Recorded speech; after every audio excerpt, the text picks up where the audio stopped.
phone with his boss just now, didn't he? Huh?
Good.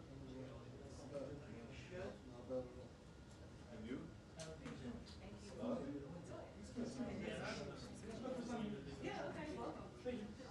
How's everything with you? Good.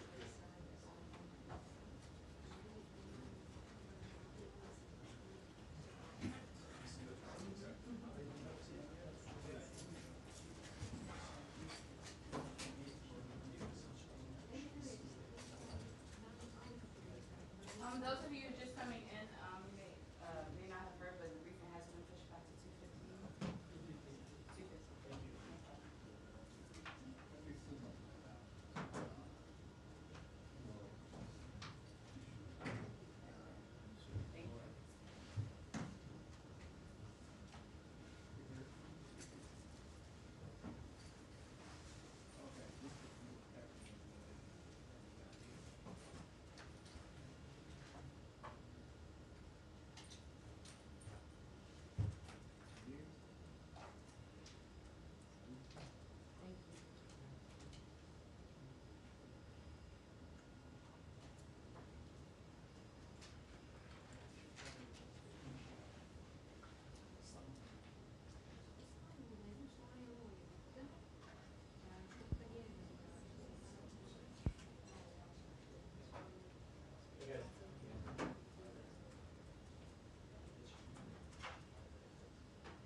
2:15.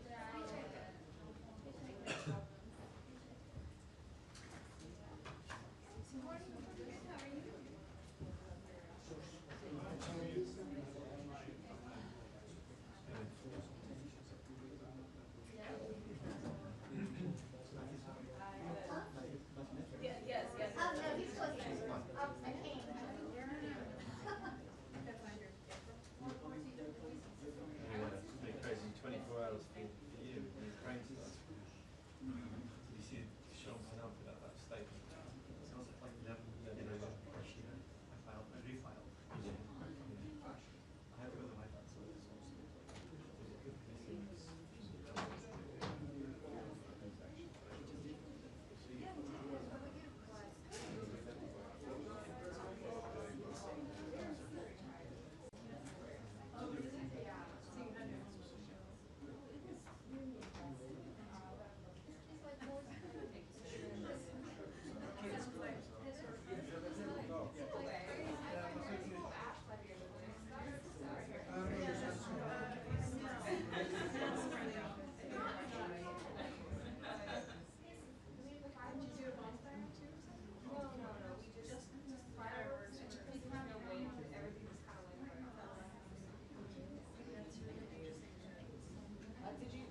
jackets up there a lot. Yeah. No. No, this is good GPS pictures. It's really good. This is awesome.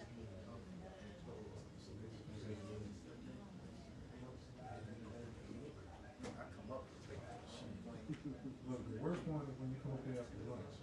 Right. Like you get up here and you like, and like his staff be over there and one of them be looking at you like this. I'd be like, come on, man. Some people just be going.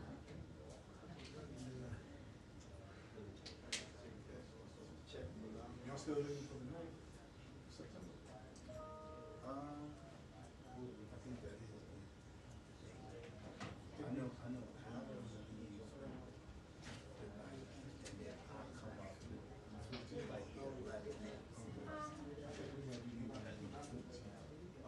Something that might change. So I'll go. Alan will go up. He'll stay the whole time, and then I'll go up the first week, and then Laura comes up to me. I don't know how y'all had it. We had some downtime, a little bit. I don't see any downtime at all during this. No, well, we got, if we get, let's say I work from 7 to 4. I'm still on call, right, like you are, because I'm at the hotel where they post, right, so if something goes on, Yeah. You're not taking as many people as we did last year. It's going to be like maybe 3 to 4. So it's going to be a lot. So we don't see it.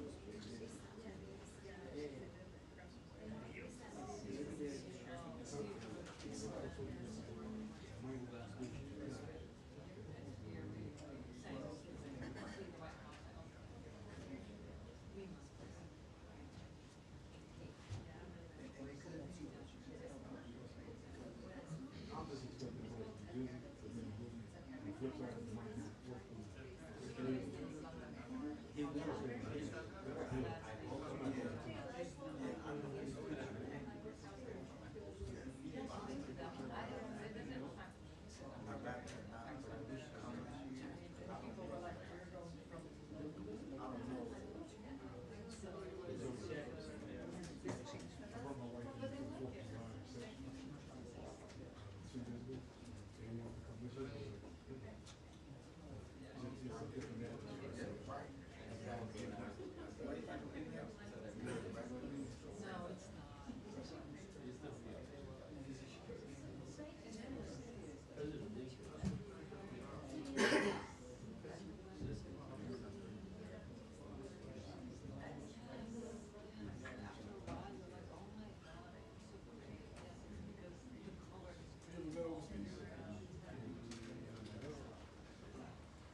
No, like on a good day. This was like a good day because like the breeze was blowing a little bit, but it's still like you still feel like that heat and the humidity a little bit.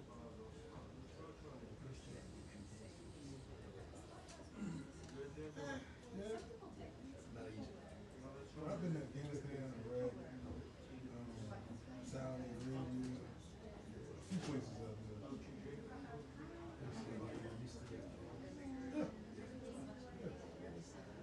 You sweat like you never sweated before, and like you start finding things like, I sweat like this. Why is stuff dripping out my eye? You gotta drink some liquids and stuff, man. I used to like purposely drink all down, like eat most of my stuff on the back thing, so I can carry less. You look off in the distance, the helicopter coming in. You're like, resupply. Nah, like it just reminded me that I walked outside earlier and I was like, wow. I was like, it's not that bad because I'm from Louisiana. Oh, okay. So it's like, you got yet? I was like, I went to school in the summer. Okay. Okay, so you know Scotland is. Yeah.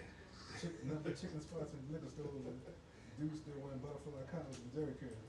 It was Coleman's. Yeah. My brother went to sell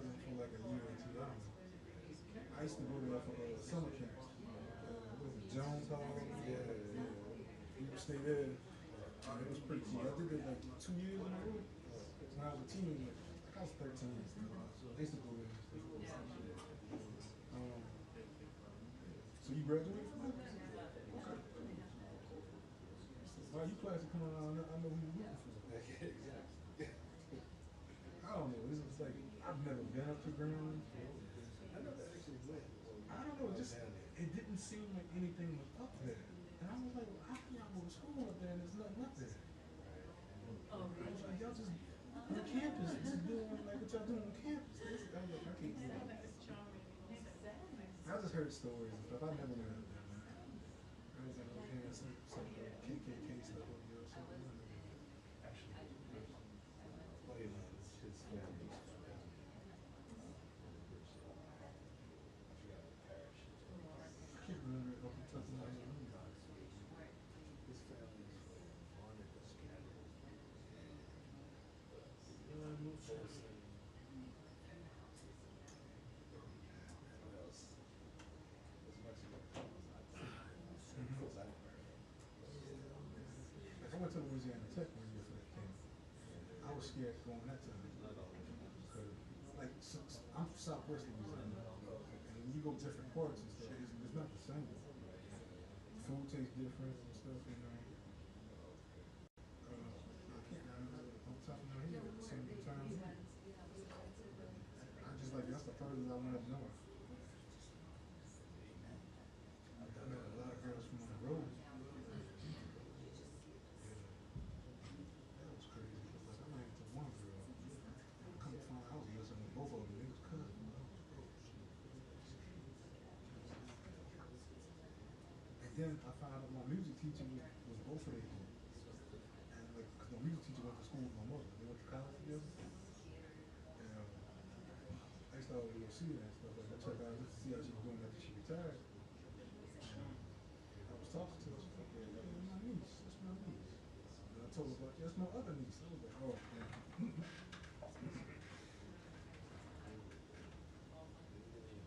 that was a good time. It was really good. I'm from here. What year was it? I was came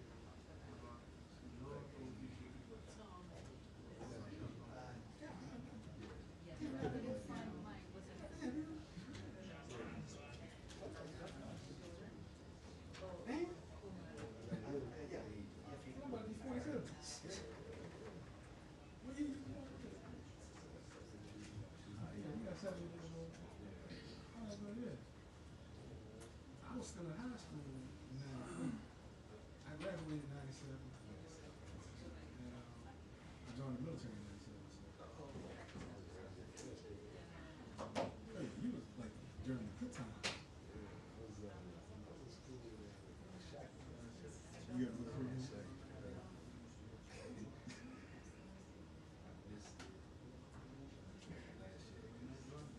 I never went.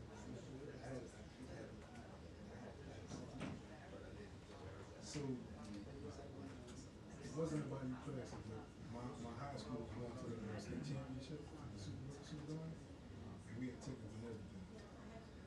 And my best friend wrecked his car that day because his girlfriend got him mad. And he took me to a championship, drove his car into a cow fest. Guess we're not going to the championship, and we wound up losing that.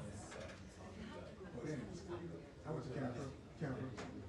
So Kevin Falk, Wayne Richard, they all went to the school. Kevin Falk used to play for the Patriots. He's still there. I still see him. He cool. He's had a Super Bowl ring. Very down home type guy.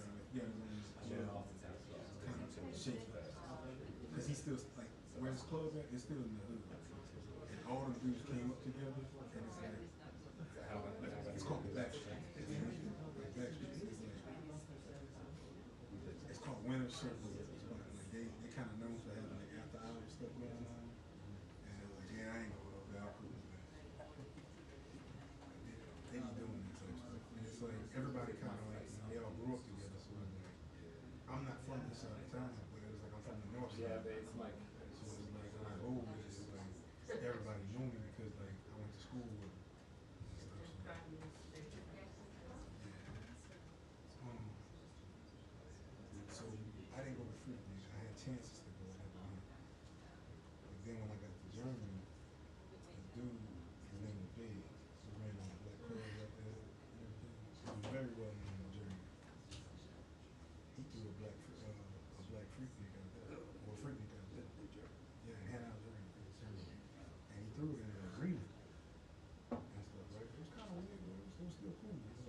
show up from all the bases and everything. Yeah, these girls out there and everything. And it's like, I seen some girls, man, and I was like, dang, they fine. Then the next minute, they just coked up. I was like, dang. No, man, I mean coked up. Like, cute shit, you just like over here like tearing the cheeseburger up, don't care, just falling on or anything. She got the munchies real bad. I was like,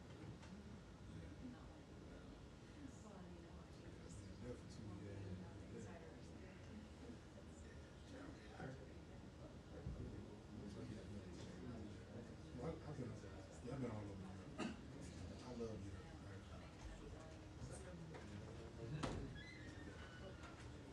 Nope. Not yet. Sorry. It kind of sounds like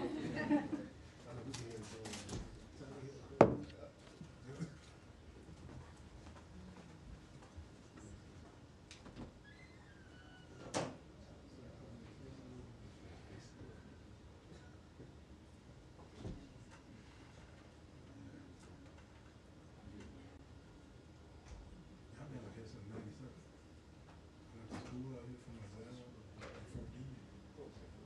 I left, came right back after Germany, stayed here for 8 years, left. Stayed 8 years, came back a few years later, mission out. I did my 20. My 20 was gone. I was like,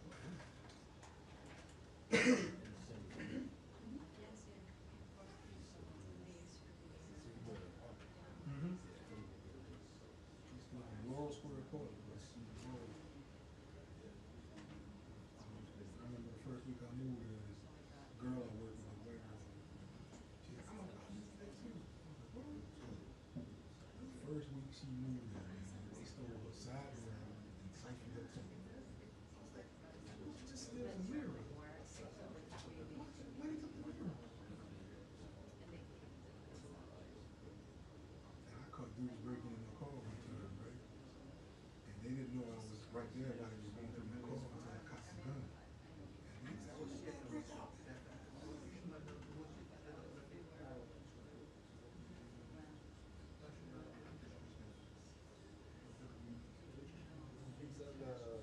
How far was that from? No, oh, right around the corner from that right out. So where I live at, you go drive up a little bit, and you go Cherry Lane. Cherry Lane, it will take you straight to the mall. But now the mall's not there anymore. It's a town center now. I heard that ain't no good either. Like, all that stuff is going down now. They said Laurel got bad. It's also the part of Laurel Peaceful County. Yeah. See what it does there? Don't worry about it. Come back home. So if you're ever running this right here, you come up here and it has all office president. So you probably need to look at the slideshow. Yeah. What did you send it to? I sent it to my higher ups, they supposed to send it to them.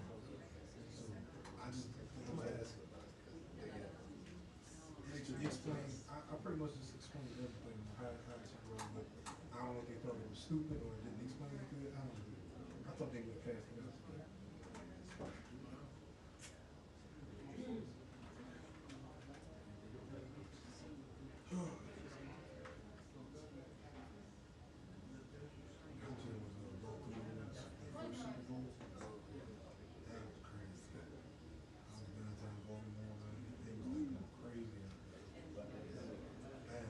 City, 8 people in the sunroof. I mean, people was hanging out in the sunroof, all kinds of stuff. I got 8 people in a two-door car.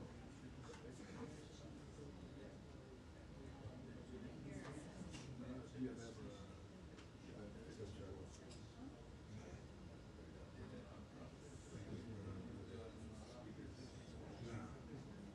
You know what? I've always wanted rims and I've always wanted a sound system. The most I've ever done to my car is like change out the factory speakers and put like the Alpines in, the 6x9s and all that.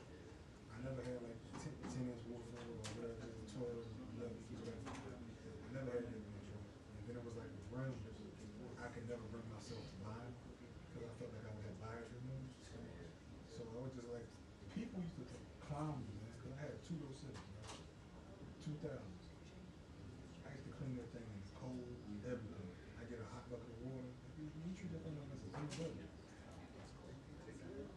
Yeah, I did.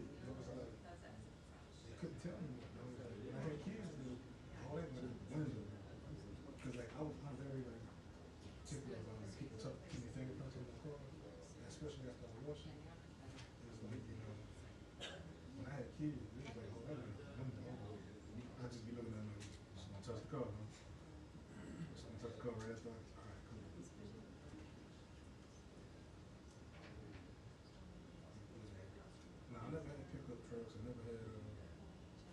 I wanted some stuff. I just never got it. I'm kind of in debating like next year if I should get a truck or something like that. But I was like, they want too much for these trucks down there. No, like, I got one, like some of my neighbors, they be like spending their money and shit. Like they got like these diesel trucks, and one of them got like a spider kit on one of his trucks. You know the spider kit? It's basically lifted up, right? You got the rims on it, but it's got a certain type of it's a suspension, all kind of stuff you put on there, but it comes like with a kit and everything from the truck also as well, to where it looks a different way. Like if you look it up, the best person to look at is Kreitz, Frederick Maryland, Krietz. They sell trucks like that. Krietz. Yeah. Yeah, they sell a lot of their trucks. They sell it all like that. Like you'll see the spider on the side right here, and it'll tell you whether it's a spider kit or not. And it's like, but they be buying trucks like that. Them trucks like going like 80 grand. And I'm like, I'm not paying no 80 grand for a truck, man. Yeah, they got some good looking stuff on it. It's just pricey.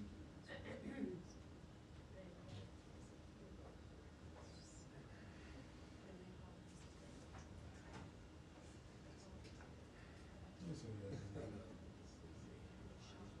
she usually goes for 20 minutes. So I look like she usually goes for 20 minutes. Some days she might go a little longer.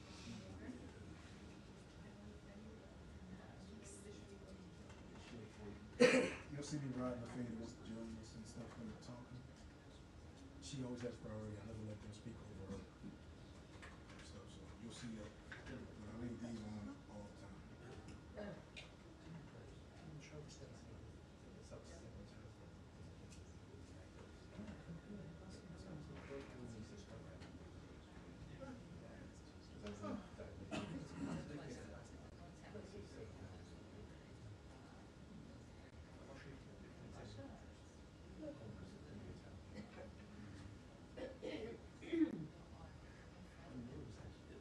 No, it's coming. You put all these sound systems up in there. A lot of the shops don't even exist anymore. Oh,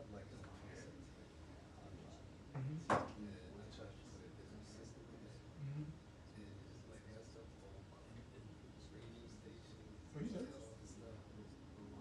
serious?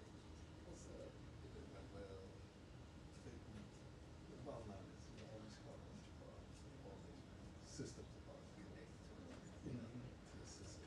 Yeah.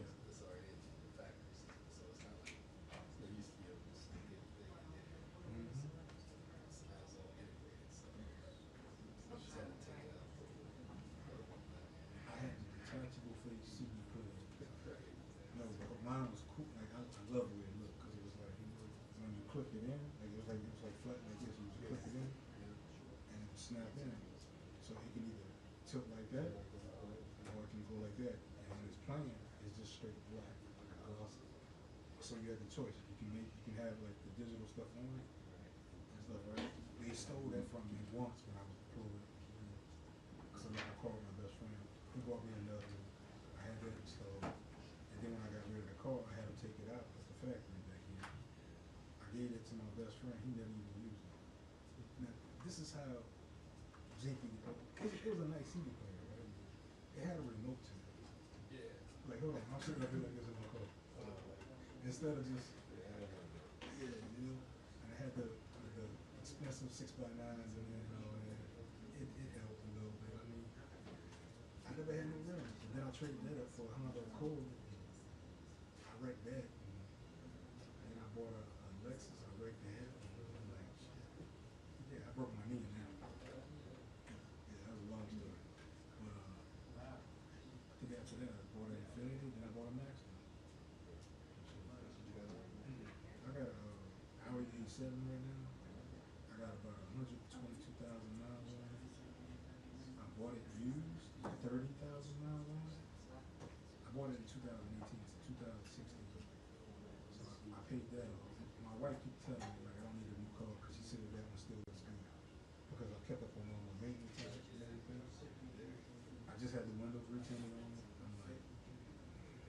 does need a paint job in the front, but I'm not looking to pay all that money for a car under 22,000 miles. It is still, yeah, her car is paid off. She has a Q7. She has like 110,000. No, yeah, she has 123 on her. But that's our car we drive out of town. So, my daughter got a Civic. My son got a Dodge. And I'm like, all right, cool.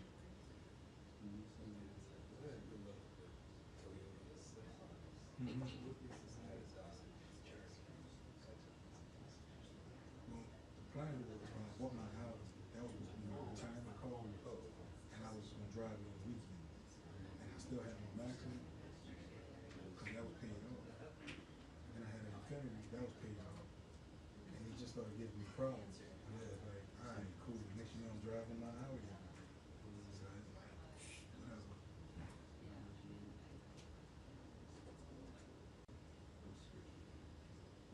I was gonna buy a new Audi, but it's like, you take a chance with these newer cars now because there's so many recalls on them because they have so much electric stuff in them. Touch panel this, touch panel that. And it's like, they just keep getting recalls on them.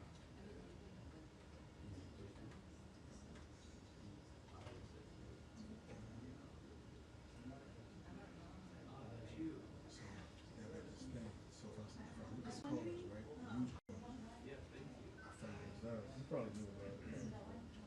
I copy the VIN, and then I go to this website called VIN Spec, and you just paste it, and it'll tell you how many recalls you got on it for the accidents. Because a lot of times, they lie about it. They'll show you the Carfax. The Carfax don't say nothing about it. They can smudge Carfax. I found that out.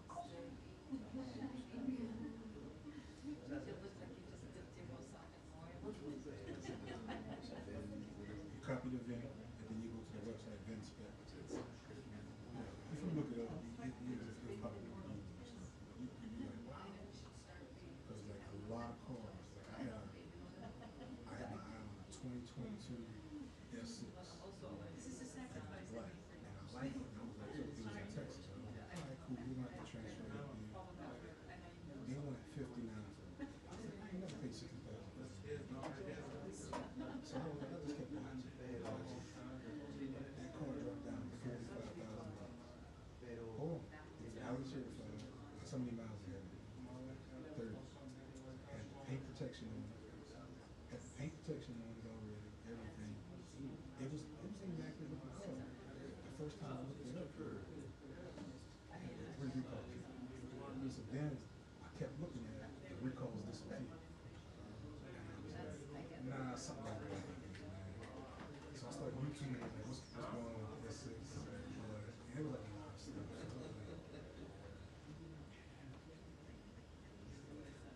So I was like, I looked at Mercedes. It's just Mercedes. It's just one of those things I don't think I need to step into. It's like a lot of these cars you buy, especially Mercedes, it costs $700 just for a subscription. And I'm like, what?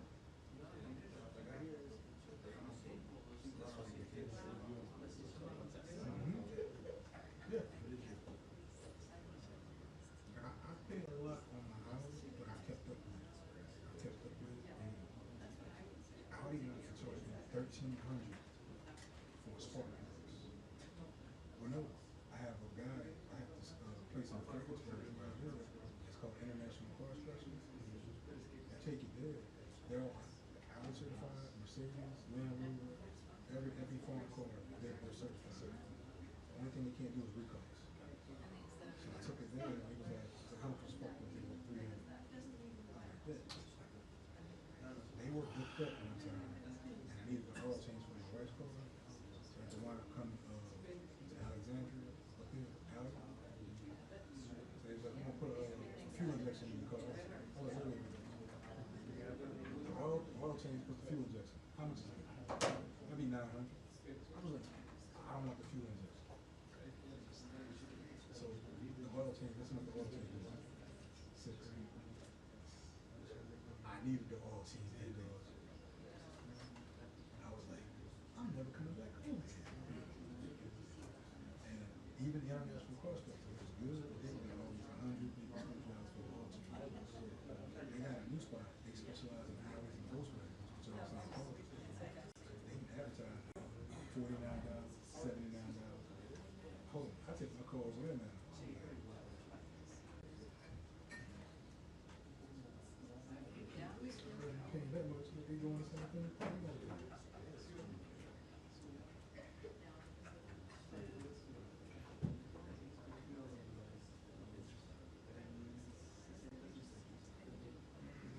Be a late one today.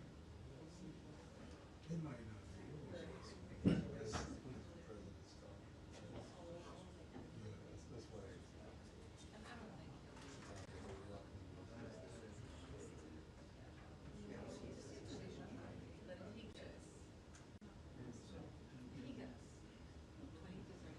Listen, if you report things, we gauge it out and they're about to come in and say the match right here. He's right there. It's still slow.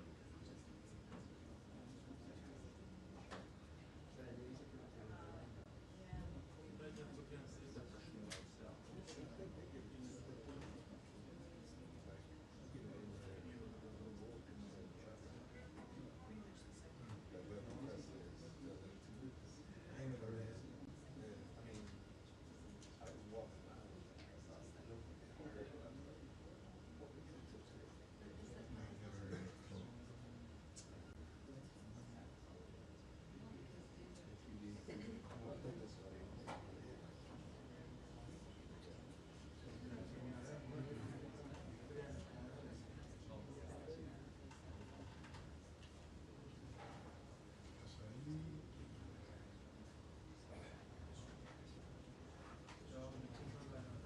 That's how you.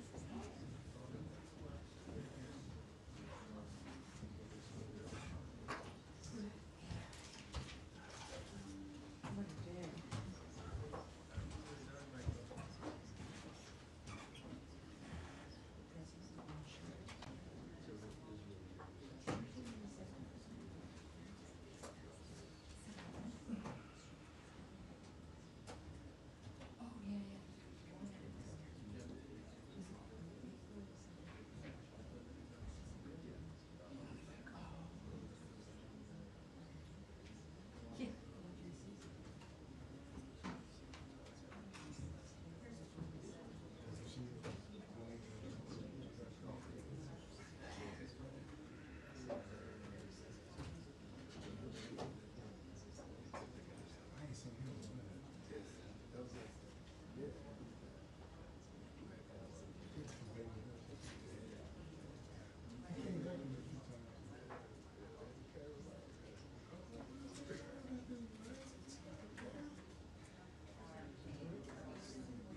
I ain't seen him in a minute.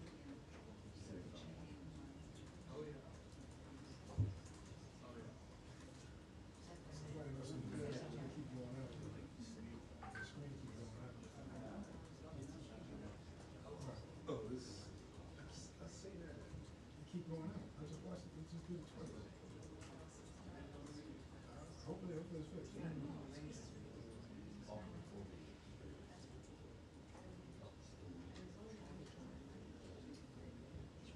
That's way different now.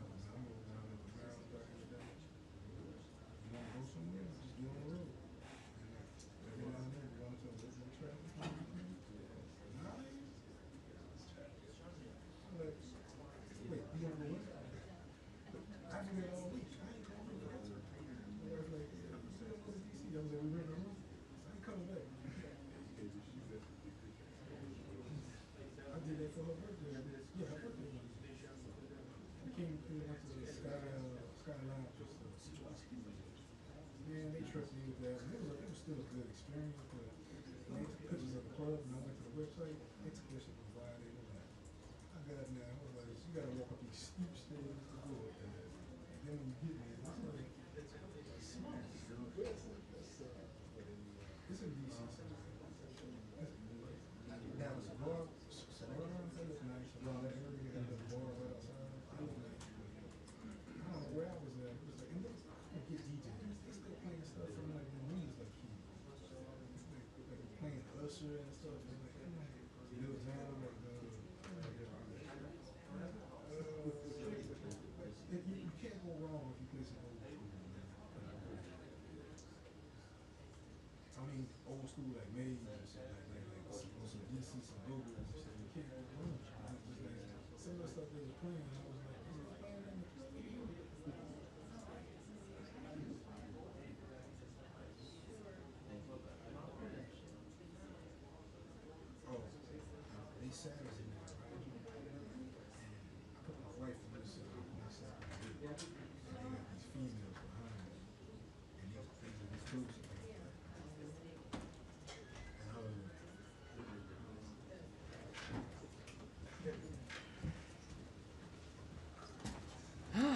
Hi, everybody.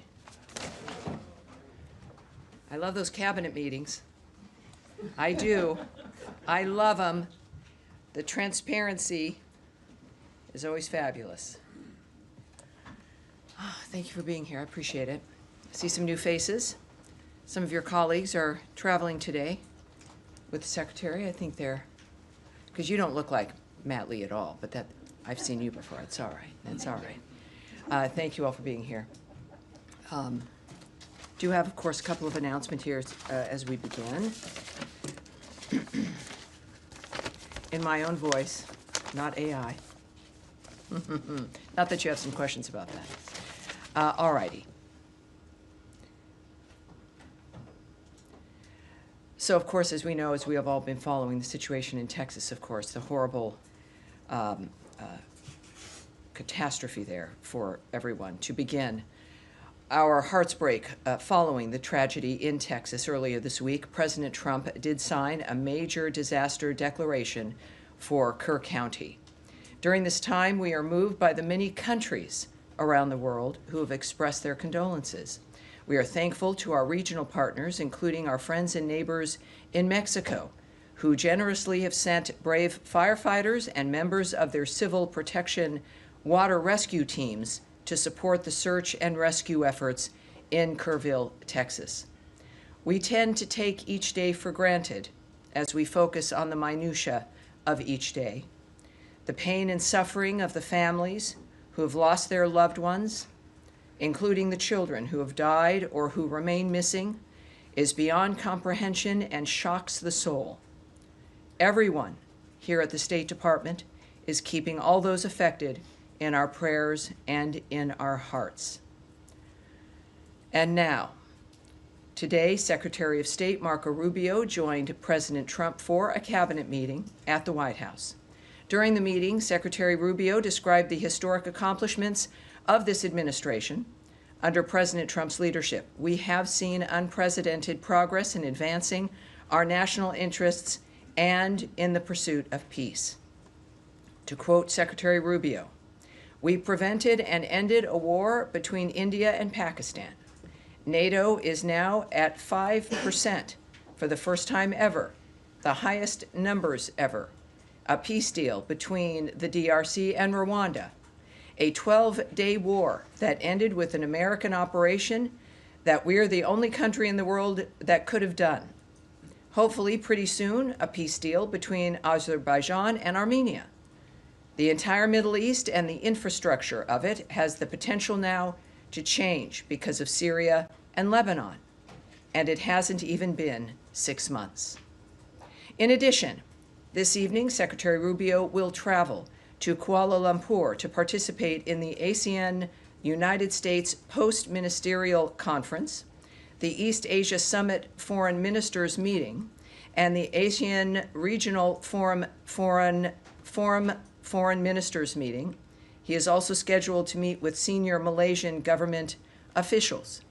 In his first trip to Asia as Secretary of State, Secretary Rubio is focused on reaffirming the United States' commitment to advancing a free, open, and secure Indo-Pacific region.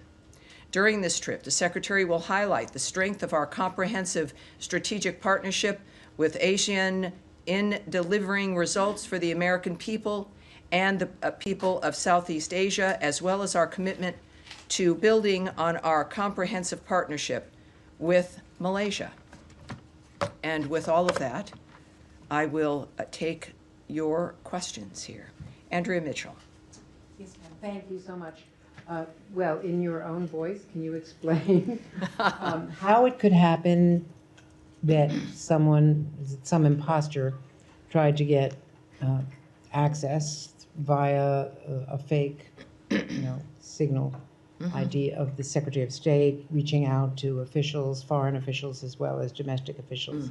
And how could it happen? And can you explain, did they get in and did they get any access? Well, there's a few things I can say to you here. The State Department, of course, is aware of this incident and is currently monitoring and addressing the matter.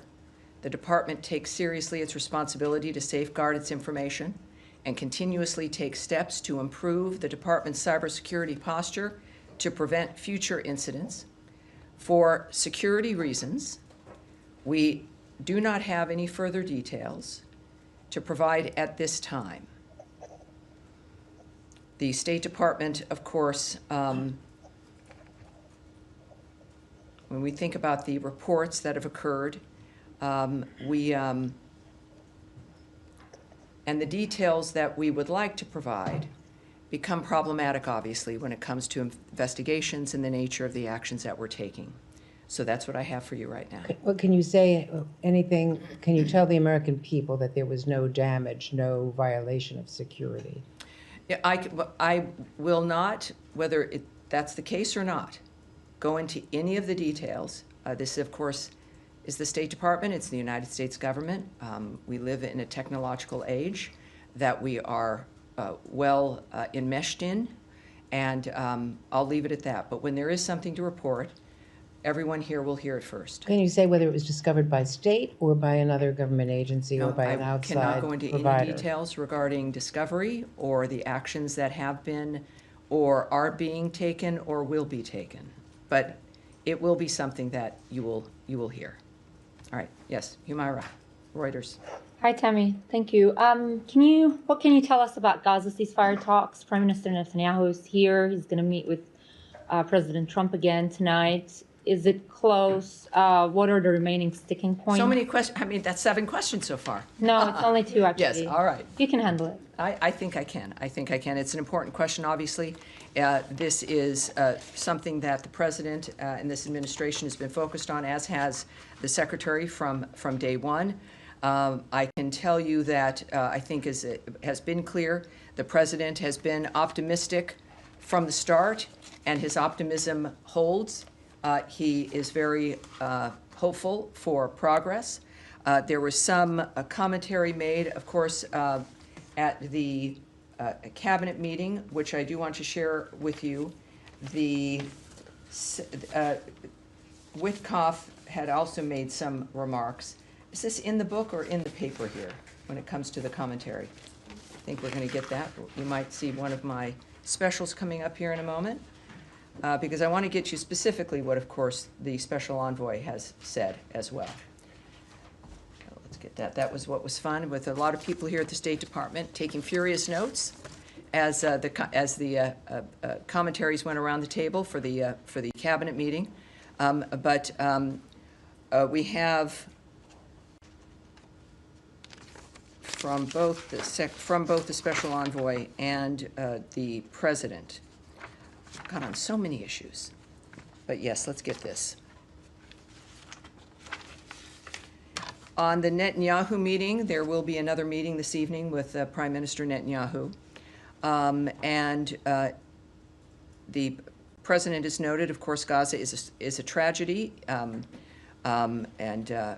everyone wants to get it solved. Ambassador Steve Witkoff says we're in proximity talks now. We had 4 issues, and now we're down to 1 after 2 days of proximity talks. So we're hopeful by the end of this week that we'll have an agreement that brings us to a 60-day ceasefire. 10 live hostages will be released. 9 deceased will be released.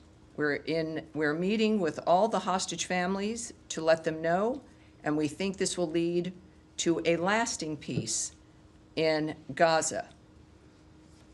So I think that's what we have. Right. Do you know much about the sticking points? Because Palestinian sources had said on Monday that there's been progress has been held up by Israel's limits on allowing humanitarian aid into Gaza. And in the text, it says the aid will be delivered by United Nations, Red Crescent, and other agreed channels. Does the U.S. want and Israel want for GHF to be one of these channels? Well, we're focused on still getting a ceasefire. We're still at the talks of that. It has not been signed. It's not been established.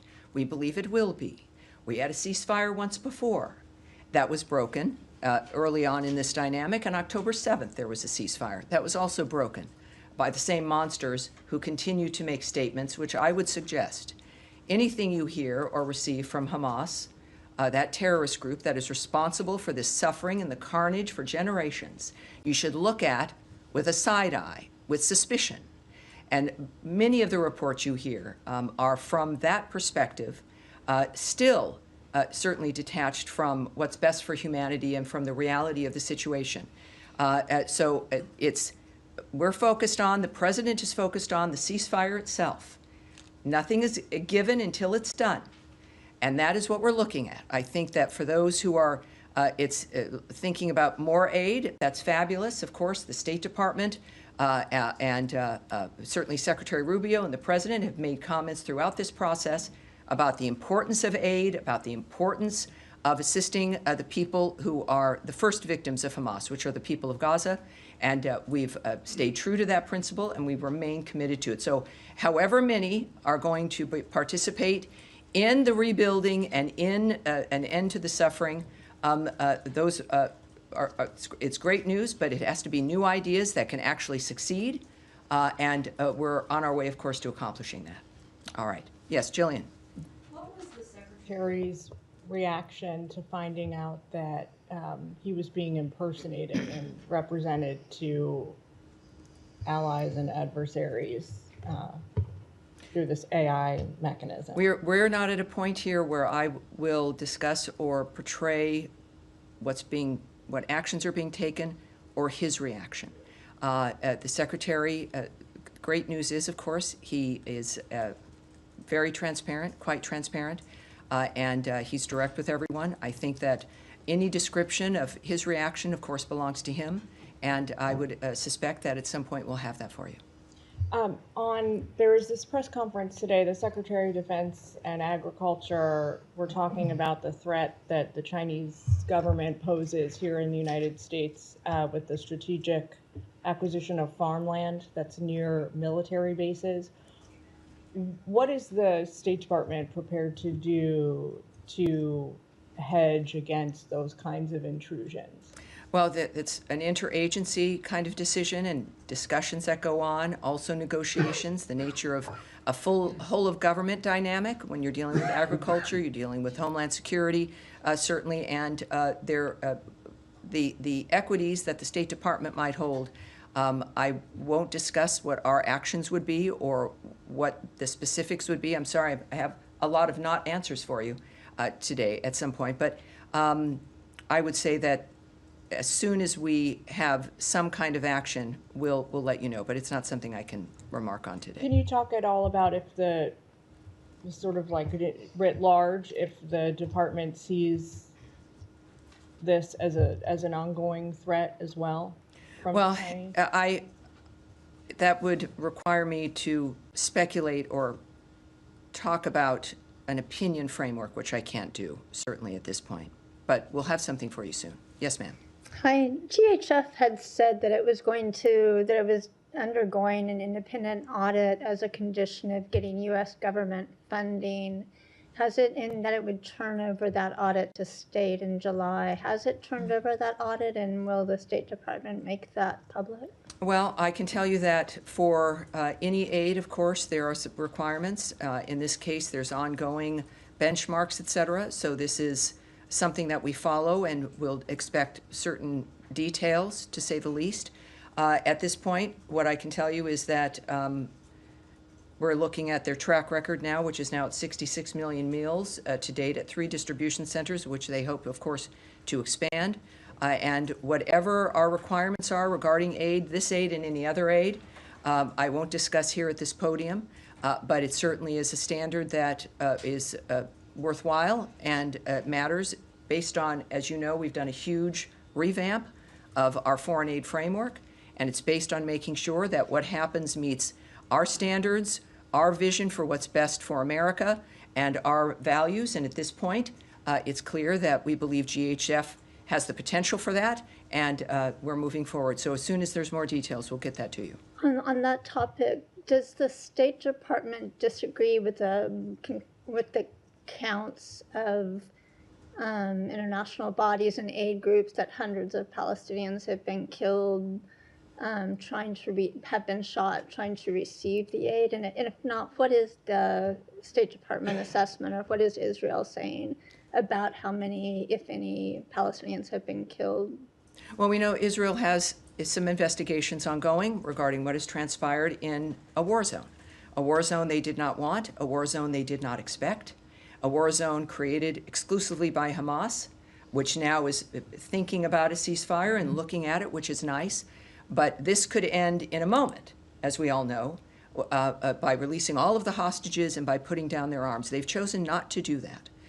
In the meantime, in a war zone, and this is what the drama has been and why humanitarian aid has been so difficult, it's dangerous. It's a dangerous thing. People have weapons. Terrorists have weapons. They shoot people. They're holding hostages. They're maniacs. And we have endeavored to push through that to get aid to the people of Gaza without it being stolen by Hamas, which has used it, which has weaponized it essentially, to enrich themselves, to purchase more weapons, to build more weapons, and to terrorize local residents. They're not stealing it because they care about the lifestyle or the quality of life of the people in Gaza. If they did that, they wouldn't be a terrorist group and they wouldn't have attacked and murdered 1,200 Israelis on October 7th. So it's about getting the aid where it belongs to the people who need it without putting it into the coffers effectively of the terrorist group causing all this death and destruction. Yes, Tom. On the future of Gaza, I mean, we know you've been very clear, says the President and the Secretary, that Hamas can't be a part of that. Correct. So, what is the administration's vision for the future governance of Gaza? Well, the President has made clear, Secretary has discussed as well, the fact that Hamas cannot be a part of Gaza, of any power framework. It cannot exist, is the word that the Secretary used. This, however, as the President has also stated, the future of Gaza, it should be in the hands of the Gazan people and in that region. So this is not just our vision or a dictation of what will happen. This is about the countries, our partners in the region, who have been actively working to implement the new ideas that the President has asked for. So I won't speculate on what that will look like, but if this moves as we hope it would, which is always quickly under President Trump's direction, is that we'll see that sooner than later. And one thing I can tell you is that it will not involve Hamas. But just to follow up on that, I mean, that suggests that the US doesn't have a sort of clear vision for what the best future governance is. Well, no, it suggests that there's some things that I won't exactly tell you today. But so there is a vision, but you're not setting out what it is? Well, clearly we have multiple nations dealing with an issue that has gone on for generations, where people have said that they want it to end, they want it to be solved. The results have been not good, ending up in Hamas in this kind of dystopian dynamic. And then President Trump comes back and says, I want new ideas. This can't continue. Working with all those nations in the region, hand in hand, to come up with a new idea.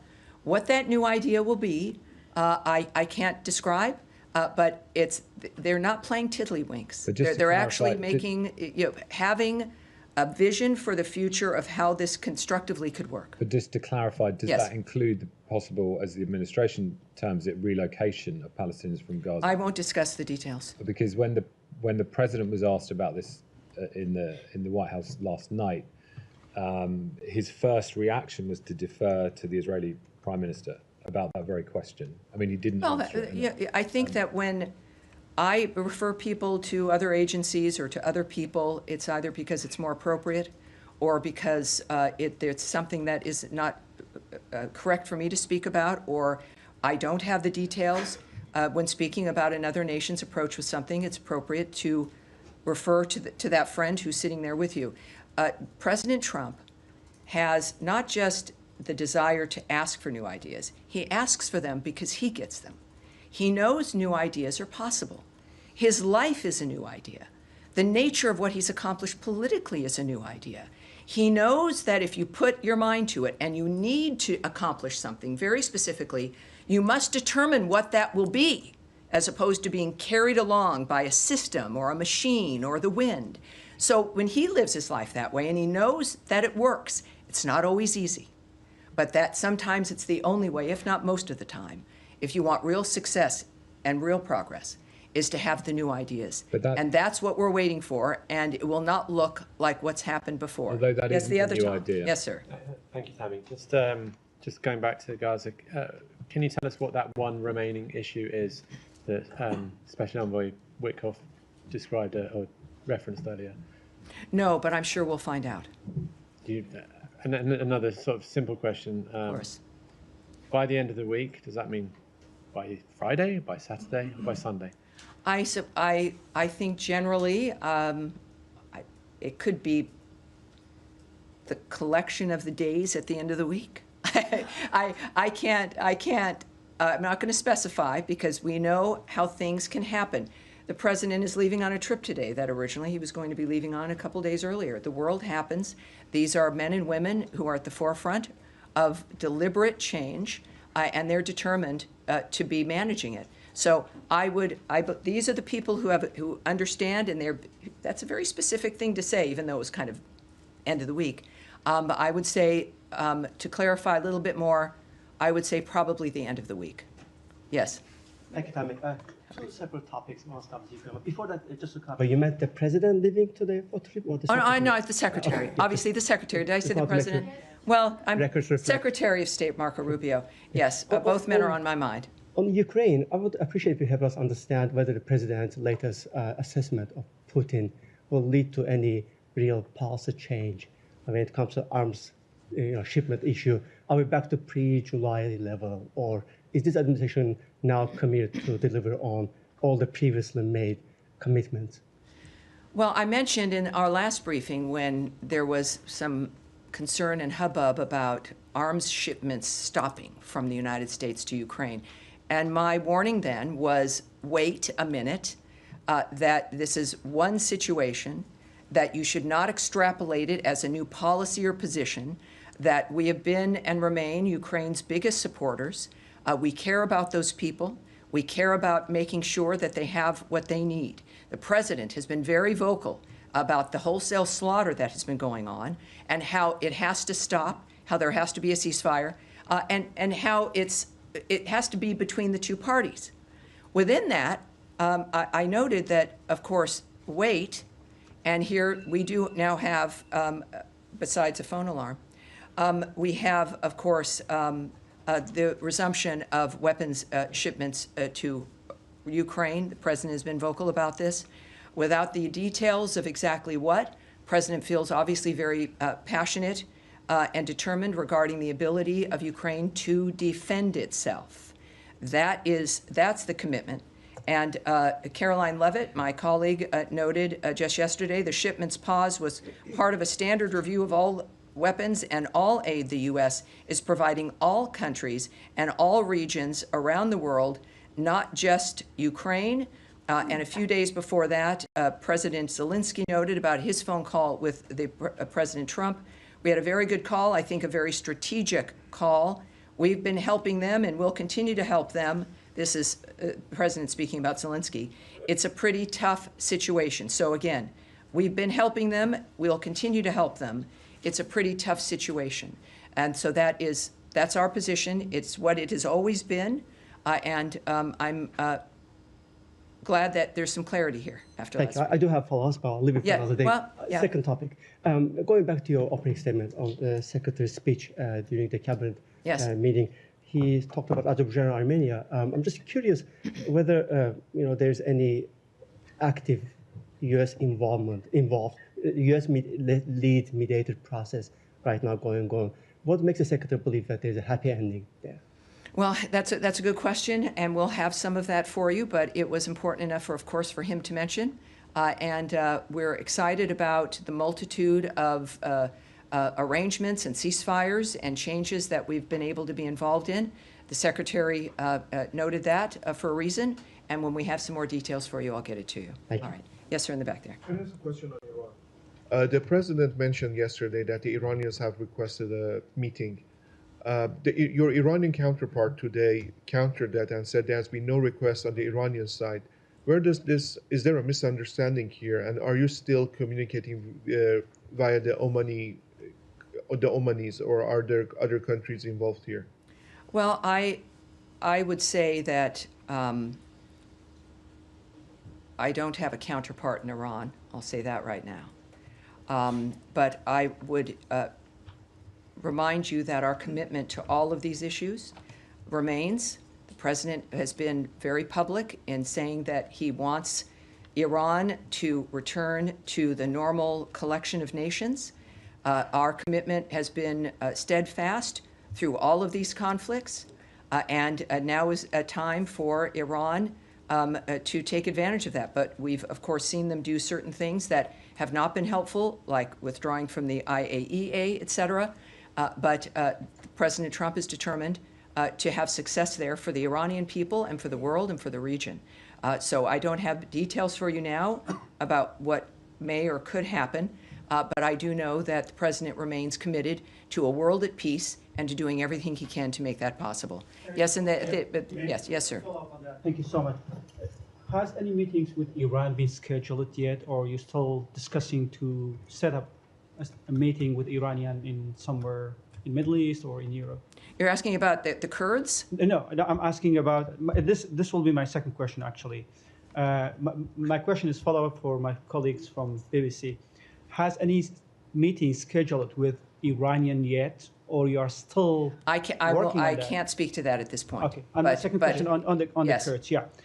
Could you share the State Department's comments regarding the recent meetings between the Kurdish-led delegation with the Syrian interim government in Damascus, and how does the department view Damascus' apparent lack of response to the Kurdish delegation's request to continue their dialogue? That's good. That's a good question, but we have to take it back. I know there can be something. There's a lot of course, action and change, courtesy of Ambassador Barak, our ambassador to Turkey, who's leading the reformation, if you will, and the assistance to Syria. The Kurdish position there, of course, is of interest to many, and so we'll get that back to you. And lastly, about how do you see the recent dispute between KRG and Baghdad over the budget and oil issue? Is this about the salary payment still? Exactly, yes. Yes, well, as we know, that's been a long time issue. I appreciate you staying on it, many others staying on it as well. I can reiterate for those who are unaware of the situation, which, again, the Middle East changed a couple of weekends ago, right? It changed dramatically. But I can tell you that we continue to urge Baghdad, in this case, and Erbil, to resolve their issues through constructive dialogue. That has not changed. We still want that. Resolving this salaries issue sends a signal that Iraq is creating an environment in which U.S. companies would want to invest. That, I think, is even more heightened now than ever before with the potential. Successful resolution would also send a positive signal on broader cooperation for the benefit of all Iraqis, such as the reopening of the Iraq-Turkey pipeline and additional energy exploration, including with U.S. companies. I know that President Trump's vision of a peaceful world is one where everything is possible. Iraq fits into that, obviously, as do the Kurdish people. Nothing is impossible, and we've got the leadership that I think can take us there. Next to, me? Yes, sir. Thank you. As we know, after October 7, 2003, always Prime Minister Netanyahu talking about the new Middle East. And President Trump is very concerned about the stability and peace.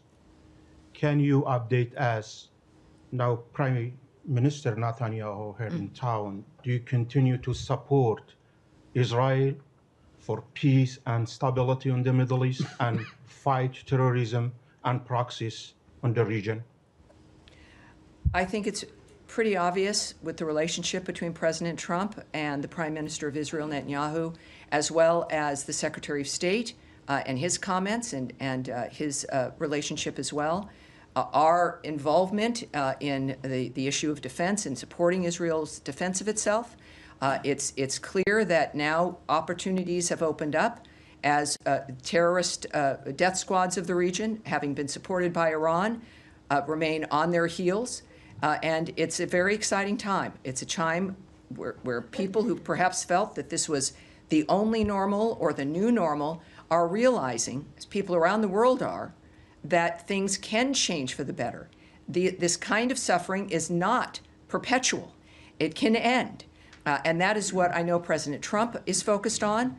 and why we have the friends that we have and the actions that we take, because a safer world for the United States, considering all that is asked of us, which we respond to with, I think, incredible generosity. It is our nature as a nation made up of people who wanted freedom and liberty, is that a peaceful world is the best thing for the United States and every other country. And that is our goal, and we search for that and work for that with our partners throughout the world. Ron? All right, yes, in the yellow. Yes, thank you, Ambassador Barak was in Lebanon, and he received the response, like the Lebanese response on his proposal regarding the ceasefire between Lebanon and Israel. What do we expect after this? And publicly, he was positive regarding the response. Yes. Can you walk us through what happened? What? Well, Special Envoy Tom Barak, also again the ambassador to Turkey, is a remarkable individual. He's got an assignment that is difficult. Of course, he visited Beirut. He is not a man who pretends. And so you're seeing a public explanation or description of his attitude about what's happening. You can believe in that. He has said that he was unbelievably satisfied, as one example, with the Lebanese government's response to calls to disarm Hezbollah. Now, there's a transparency, I think, that President Trump has set for everyone that moves with him, that has aligned with him. And that's because the American people deserve transparency, that we, for too long, have not had it. And so, yes, while I won't characterize private diplomatic conversations that any of our leaders have, the fact of the matter is you can listen to their own words, you'll see and hear the honesty, and you'll be able to make your conclusions from that. Yes. Yes, sir, with the beard. Thank you. We heard Israel's Prime Minister Benjamin Netanyahu saying that U.S. and Israel are getting closer to finding countries who will take in Palestinians. Can you tell us who are these countries? Are they in the Middle East or outside of the Middle East? Well, we know that this has been through conversations and discussions, a part of the ideas that have been discussed or, I suppose, contemplated. There's a realization that, as the President has noted, as the situation became quite obvious, that was not an environment, the Gaza Strip, where one can live peacefully or safely. And in order to rebuild and to remake, people have to be safe. Where we go with those conversations, I won't discuss the end result, but we are at a point. What is this, Tuesday? We're dealing with, after everything we've experienced, think about it, in just 5 to 6 months. What has changed already? The Secretary noted that a bit in his remarks at the Cabinet meeting. It's been an astounding shift, and to the future itself, not in a moment of a singular ceasefire, but changes in attitudes and what we expect. So I would say that there's a belief in general that things can change, that the people themselves are what's being considered first and foremost, and it's the regional partners, the nations in that region, who also have an overwhelming interest in the destruction and the carnage ending. And so we'll have to wait and see who is going to participate in how we make this a better future for the people of the Gaza Strip. All right, and yes, sir, go ahead. Yes, I wanted to... Tell me your name, by the way. You're in for someone? Yeah, I'm James Laporta from CBS News. Great, hi there. Hi, James. Thank you for having me. I wanted to take us back to Russia-Ukraine for a minute and something the president said. And I'll give you the quote. Quote, "We get a lot of BS thrown at us by Putin. If you want to know the truth, he's very nice to us all the time, but it turns out to be meaningless." How is the president going to negotiate a peace deal when everything that Putin says is meaningless? And to be fair, this is something that people have told the president for a while now, that what Putin largely says is meaningless. Even President Zelensky has said that, and the president has largely dismissed those concerns until recently. I would urge you to be cautious about presuming the nature of the choice that the president makes, what informs his actions.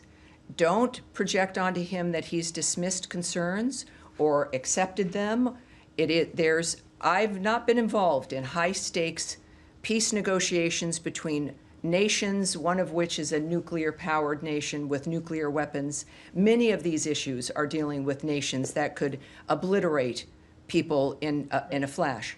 So I'm not going to presume, and none of us should, the nature of the choices that President Trump specifically makes in his determination to save people's lives and to end the absurdity of what has happened in some of these situations. He tries. He doesn't give up. He talks with people. He knows he can persuade people. He knows Vladimir Putin. There's an effort, and he was committed and remains committed to diplomacy first. But he must know that when there's a limit to that, and he believes, as I think we all should, that people, as they're portrayed in the media, can be one thing, but also that over time people do change for the worse or for the better. And President Trump is going to make a decision based on the private conversations he's had, the people that he knows, the other people involved in the negotiations, the advice he receives, the guidance from his cabinet, but also his own judgment, which has been remarkable, and his transparency. So you hear his assessment.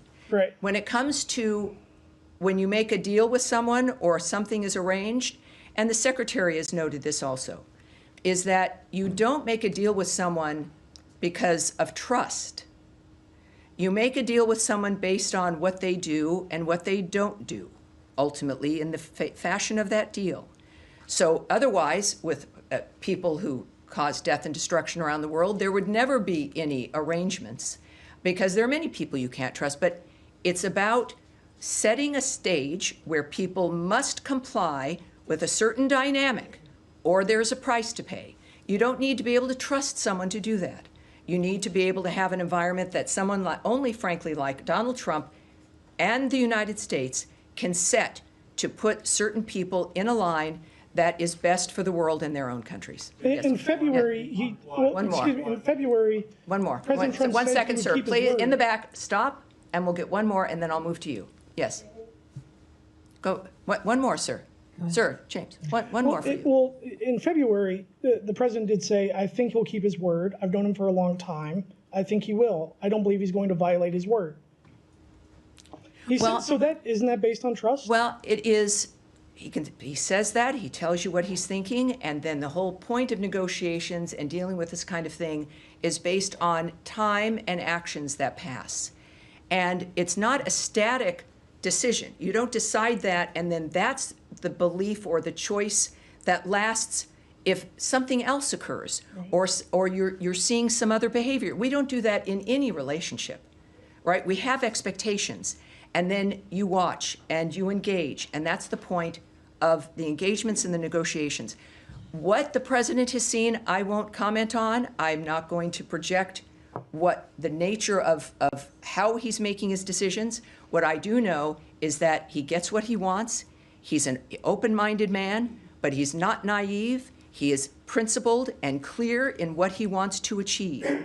That's what we're seeing. So keep that in mind as we move forward. Now, I will move to the back. Sir in the glasses, and not you in the blue shirt, in the tie, and then back to you after this. Thank you so much, Tammy. Yes. It's on the quad meeting, actually. I was trying. Great. Okay, that was fun. I enjoyed the quad meeting. Yes. And last week I was trying to do this. So I have so many, I'll put everything together for you to be impactful. Oh, well, thank you. At the recent quad meeting, Indian Foreign Minister Joy Shankar said India has every right to defend itself against terrorism and expect Quad partners to understand that.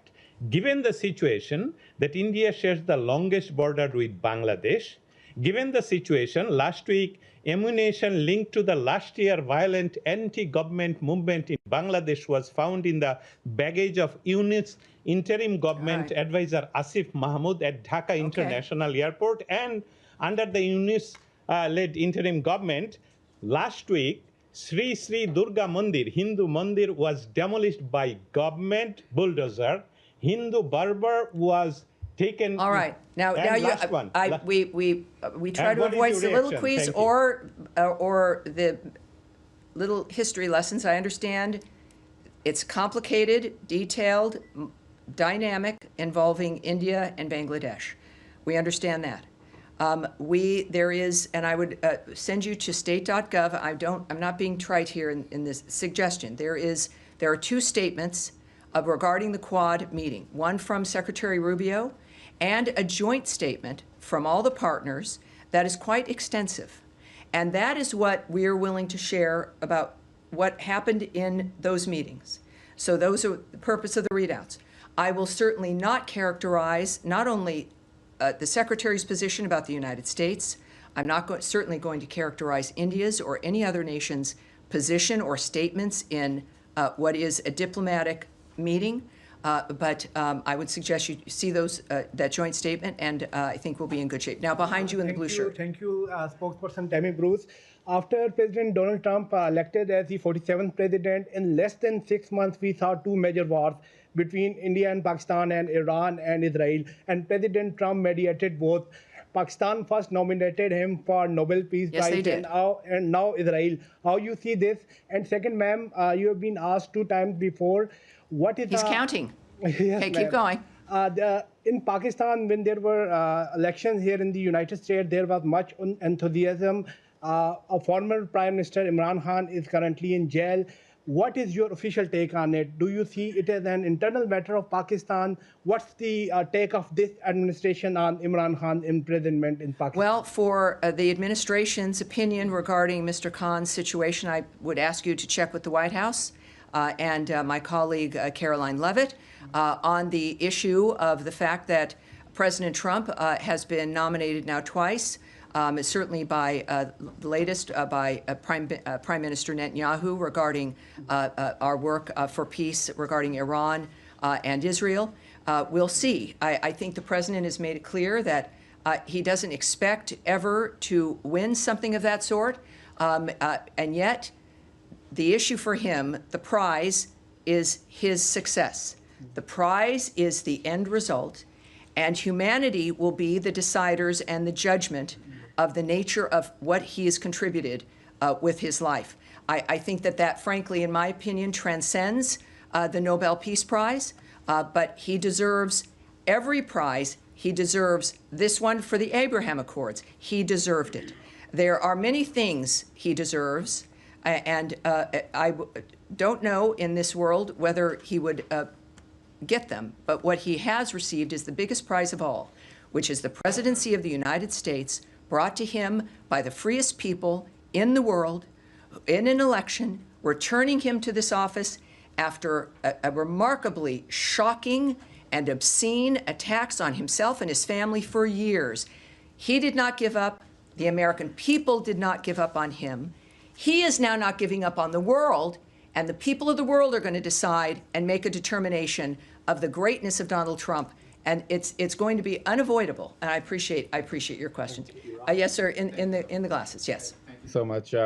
After the ceasefire between India and Pakistan, Pakistani government and army chief appreciated the efforts of President Trump and nominated him for the Nobel Peace Prize. But on the other hand, Indian Prime Minister Modi and his cabinet members continuously saying that President Trump has no role in the ceasefire between India and Pakistan. Even Jay Shankar, when he met Secretary Rubio last week, after that meeting, he told media that President Trump has nothing to do with the ceasefire between India and Pakistan. Sure. So what are your thoughts on these lies and rogue behavior of Modi and his cabinet members? So many comments speak for themselves. That's one of the good news aspects of our modern world, is people can see what's really occurring. You're not reliant on a comment to know what has really happened. The world is playing out in front of us in real time, on big screens and small screens. Everyone will have an opinion. That's an opinion. Some opinions are wrong. Mine rarely are, but other people's opinions can be wrong. But that's what we get to do, is an analyze and judgment. And the fact is that we understand in front of us every day the clarity of what's transpiring in our world. We're the first generation of a couple generations here. So many of you are much younger than I am. Where my generation, perhaps I would say, growing up with a big TV that had the turn dial, and I was the remote control. It was, Tammy, go change the channel. And you change it, you got 4 channels, and the speed, the exponential speed of change of technology that now I would watch television on my phone that is in my hand is natural for so many, but it reminds many of us of how quickly things will change, how much information we can get, and the seriousness of making up our own minds when it comes to the things that the world puts upon us. Donald Trump is here to help make that easier and to help use this to make things clear. Secretary Marco Rubio is in the same position. The Vice President of the United States also involved in the negotiations with Pakistan and India. J.D. Vance, same dynamic, fresh views, new ideas, understanding the world as it sits, and making sure that it's better when they leave, and they will be recognized for that. That's it for today, you guys. I will be here all week, and I will see you on Thursday. We will get, with many things up in the air, we will keep an eye on state.gov and releases that I put out, and also the President's Truth Social, the Secretary of State's X account. Andrea, what is your X account? You've got an X account. Do you keep in touch with Andrea Mitchell? What's your X account? She's not going to say it. All right, you can look her up. And what am I at? State DEPT Spox, SPOX. Stay in touch. Watch everything. Make up your own mind. And I'll see you on Thursday. Thank you, everyone.